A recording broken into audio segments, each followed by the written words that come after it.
Ahoj všetci. Dnes sa pozrieme na budúce hviezdy futbalu.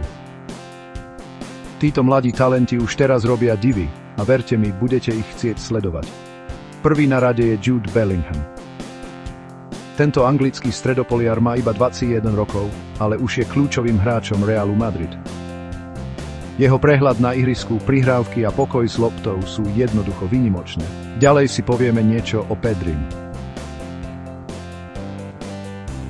Tento španielský tvorca hry má 22 rokov a je srdcom Barcelony.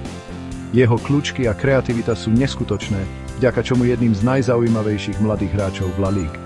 Nezabudnime na Erlinga Haalanda. Aj keď je už známym menom, tento nórsky útočník má iba 24 rokov. S neuveriteľnou rýchlosťou, silou a schopnosťou strieľať góly. Haaland nanovo definuje, čo znamená byť útočníkom. Pokračujeme s Jamalom Musialom. Tento nemecký talent má len 21 rokov a žiari v Bayerne Mníchov. Jeho obratnosť, rýchle nohy a bystrá myseľ z neho robia nočnú moru pre obrancov.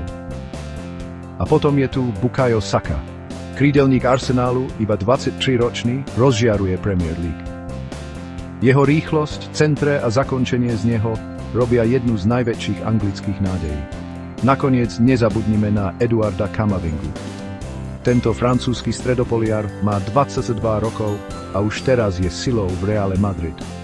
Jeho obranné zákroky, kontrola lopty a všestrannosť sú jednoducho fenomenálne. Tak to máte, priatelia.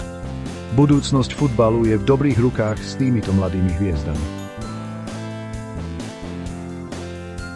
Kto je váš favorit? Napíšte komentár dole a začnime diskusiu. Nezabudnite dať like, odoberať a kliknúť na zvonček, aby ste dostávali ďalšie novinky o krásnej hre. Uvidíme sa na budúce.